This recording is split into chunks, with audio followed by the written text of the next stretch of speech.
Hey, what's up YouTube gun people? Today I want to just do a video. Probably it's going to be a little bit long because there's a lot of steps and it's important to get this right. To change the springs on this Smith & Wesson 686 to lighten the trigger pull. Right now, if you look at this gun, double action, it's very smooth, but it's heavy. In fact, if I do a double action pull on this particular scale, which is 8 pounds, it doesn't even register. It's more than 8 pounds. In single action, the pull is about 5.5 or so. Okay, so it's pretty heavy all around. I don't know how well you can see that. Take my word for it. There you go. Leading edge of that piece. Okay. So the way you would go about doing this, there's a few things on a trigger job. You want things smoothed out. One thing I can say is this trigger is smooth because I've shot the gun a lot. Okay, so the internal parts, the surfaces have worn against each other and they've smoothed out. The problem is the weight of the trigger pull. One way to remedy that is to simply go out and buy a replacement spring set. Wolf sells them, and you have to change two springs. You have to change the mainspring. It's a Wolf number 2. Let's see. I hope you can see that. I'll give you a second to get all the information. I got this stuff from Midway. They just happen to have them in stock. The mainspring, and it's a kit, and it comes with 3 rebound springs. One at 13, one at 14, and one at 15 pounds. I'm going to put the 14-pound spring in there, okay? Because I don't want to have light primer issues. Alright, so let's go through this and how you do it, and I'll do it as carefully as I possibly can. One thing you're going to need is a trigger pull gauge. You're going to need some kind of rubber mallet or some way of tapping the gun without marring it. This one happens to be nylon tipped, okay?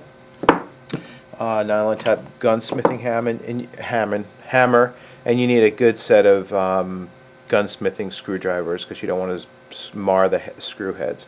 You have to take these 3 screws off. Okay, this screw retains the cylinder, so we'll take that out when we remove the cylinder first. Okay, so let's go ahead and do that. Alright, so just very carefully, take your time with this. This screw typically has some Loctite on it. We'll go ahead and once we get things all set the way we like it, we'll go ahead and Loctite that again. Okay, this screw is also very identifiable because it's got a it's the only one with this shaped head because it retains another piece in there. And don't ask me what the pieces are, man, because I can't remember the names of them. And you want to know something? I can't remember my own phone number, so I just shoot guns and do whatever else I do, whatever else it is that I do. All right, so that comes out. Set it aside. Put it in a cup so it won't go flying off your workbench. Once you do that, you can go ahead and take out the crane. Let me show you this on an angle that you'll be able to see it. The crane will come out with the cylinder, hopefully. Never any problems doing stuff on YouTube though, right? This whole assembly comes right out, just comes right out easy. And you can actually take apart your cylinder. This is not a bad time to give it a really good cleaning. So I will do that off camera. I won't bore you with that, but it assembles very easily. This is also a good time to take a look at this part, and you could actually think about if it needs it. I don't think this one really does because it's pretty smooth. To think about deburring it or polishing these internals here, so you get better cylinder action, but you do not want to take off any material. You just want to go ahead and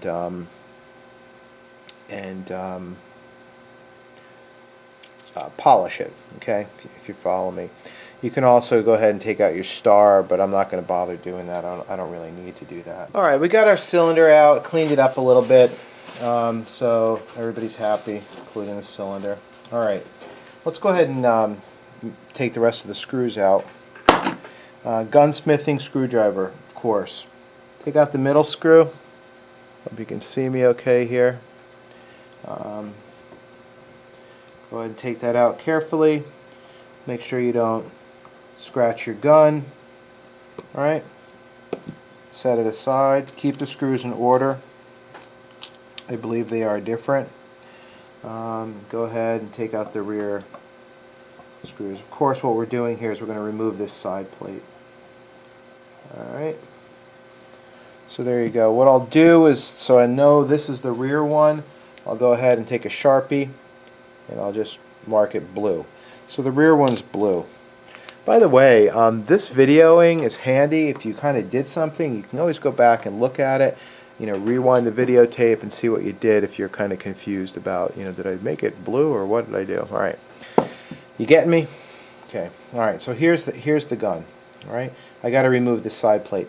Don't be getting in there with a screwdriver and friggin', you know, wedging it out. What you want to do is take your nylon tipped hammer or a rubber mallet or something like that and just get the camera where people can actually see what you're doing and just give it a couple taps and you'll see it pop up. Okay, it's actually already popped up. Okay, we tap it over here, and this thing should just come right out, and it does. Now it doesn't come out. You gotta lift it out because there's actually a piece up here on the top in this section. You see that lip there? That actually retains it up there. Okay, this is nice and dirty on the inside, so let's just give that a clean. All right, so here we are. We got this baby opened up. Let's take a look at it. Okay. Let's go ahead and zoom in here. I'll point out some things to you. This is what we're going to be changing, these two springs. I need to change this mainspring here and this rebound spring. It's in this cup here. Okay. Alright. Now, the first thing that you can do is take out this bar. This is your, it protects your firing pin bar. Right, let me zoom out a little bit. Take that out. Go ahead and take a look at it. Might want to wipe it off. This is not really dirty. Set it aside. Okay. So once that's out of the way, you can now we'll start working on our mainspring. We got to take out the mainspring. The way you need to do this is take out the strain screw right here. Okay. Again, with the gunsmithing screwdriver, go ahead and unloosen this. Just take it out. One thing that's the good thing to keep in mind is that you might want to, once you get the trigger pull and the functionality where you want it, you may want to mark that screw and put some Loctite on there to keep it from moving out. Okay, set it aside. Here's our mainspring. The way we get this mainspring out of here is pretty simple. Let's see, get you on camera. Okay. Just go ahead and pull it out from the bottom. Okay. If you can see what I'm doing here, I hope. Just go ahead and there's a retainer on the bottom here.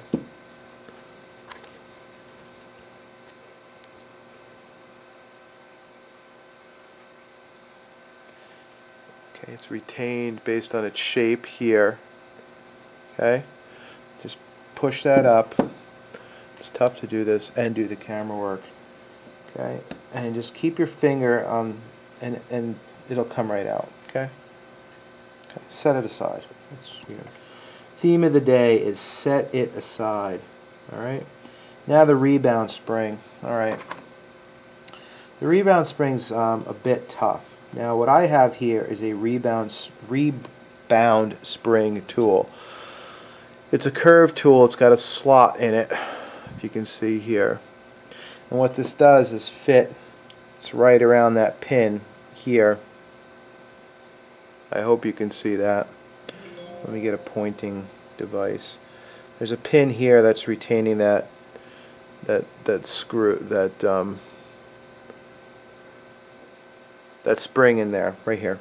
Okay. I'm going to push it down and pull it up, and then we'll remove that. So it's easier said than done. Wear goggles or something on your eyes because this thing is under quite a bit of pressure. The other thing is you want to make sure you're not going to send it across the room. All right.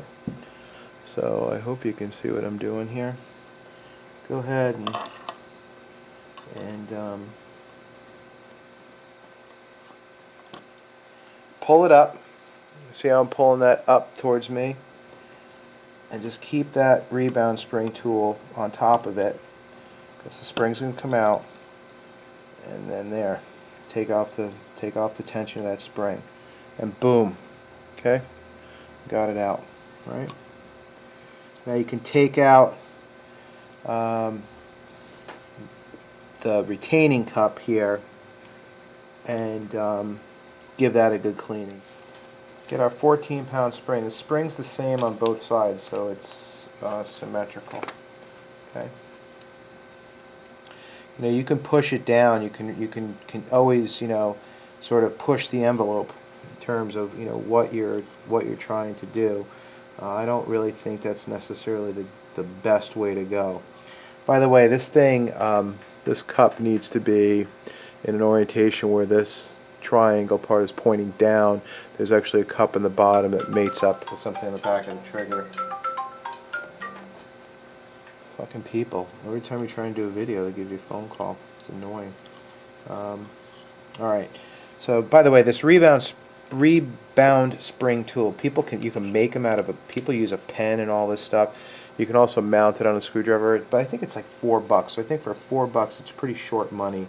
I think you're better off just go ahead and buy it. I don't like it on the screwdriver. I like it. It's easier to just hold it in your hand. You have to push this in. Now, alright, you're not going to see with my paws in there. The idea is to push that screw in so that spring will go past this retention post and be retained behind it. Okay? I took it out just for ease of demonstration. The way you do that, again, wear something on your eyes because this spring is under some serious tension. So you want to just be a little bit cognizant of that. Go ahead and push it in past where that post actually lives. Okay.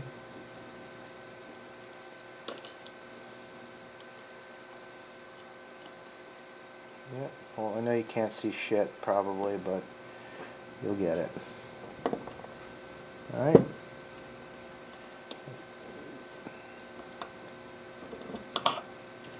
Alright, so there it goes. It just goes back into place. This is what this looks like. Woo. Okay? That's what that should... So you got to push it in past the post, lower the whole assembly down, and then relieve the spring tension on there. Okay? And I'll show you what this looks like here. Okay, so this is the nice thing about this rebound spring tool.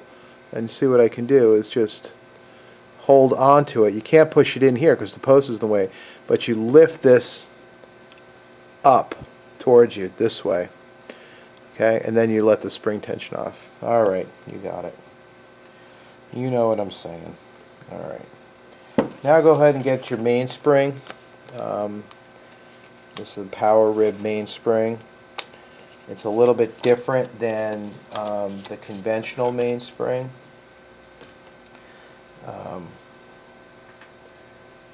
You know, it's got a power rib on it, whatever that does structurally to a spring, I don't friggin' know. All right, but basically it's it's a replacement spring at a lesser poundage for your beautiful firearm. And what I'm going to do is go ahead and put the spring in like such. It's got a retention point.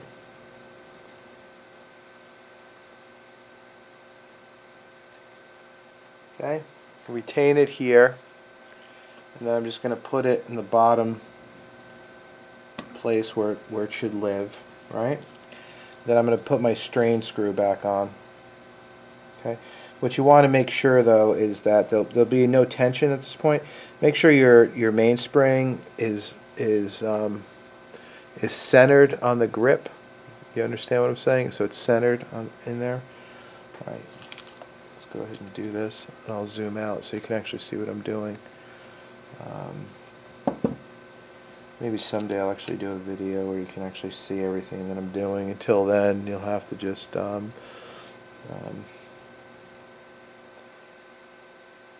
live on a wing and a prayer, I suppose. Okay, now I want to just make sure this thing is centered. It's not. So I'll go ahead and loosen it. Now this kind of stuff is not kind of for everybody. I think if you had to really take it apart and do some honing, you're probably better off going to a gunsmith. This is not the case for this particular revolver. Although you can get a better trigger pull on just about any revolver.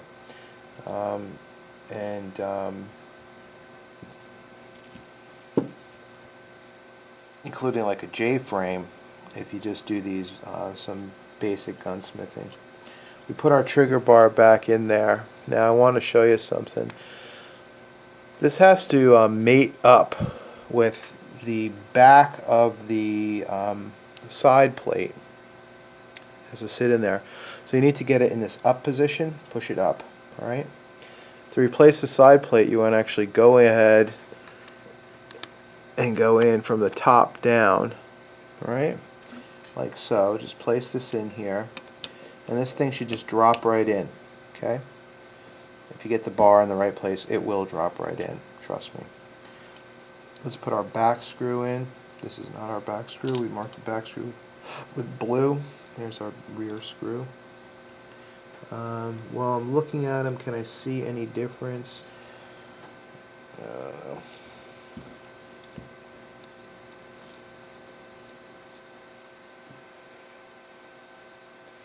You know, they've been Loctited in there. What I'm going to do is put it together, and then I'll take the screws out when I feel that I'm happy with it, and stick a little Loctite on them. Not much. Honestly, for this, some gun tight will be fine. I'm not going to crank on them just yet. And don't crank on them at all. You know, this is just hand tight. There might be a torque value that people would, use to get them tight to spec. I don't know what that is. All right, let's go ahead and replace our cylinder. Yeah. Okay. The way this goes back on here is just go ahead and replace it. Close it up. Put the retaining. That's easy peasy. Put the retaining screw in there. All right.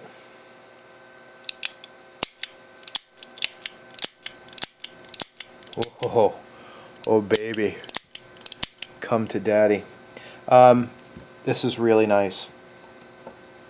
Really nice for a very inexpensive fix. Let's see if we can get a reading on the double action, shall we? All right. So we put it back together. Let's see if we can get a reading here. It comes from unreadable to just about 8 pounds. Almost 8 pounds on the money. There you go.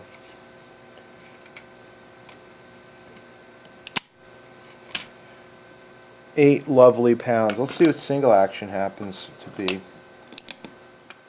Okay, I'm back. Alright, let's do that again. Single action.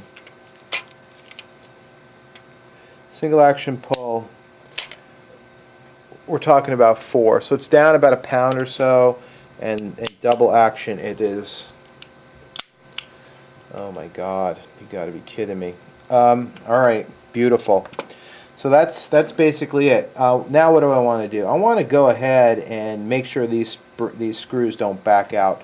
I'm happy with this, so I think my primers will ignite and all that stuff too, because I haven't loosened it up crazy. Below 8 pounds is when you're going to really have problems. So why don't I go ahead, take my screws out and put a little bit of Loctite on them, and I'll replace the grips, and that'll be it. I'll get back to you. All right, let's do some post-production notes here about this whole procedure. One thing is some people like to push guns as far as they possibly can, to lighten things up, lighten trigger pulls and stuff. That's not necessarily always a good deal. I mean, good idea. One thing that you'll have an issue with is you keep your old parts.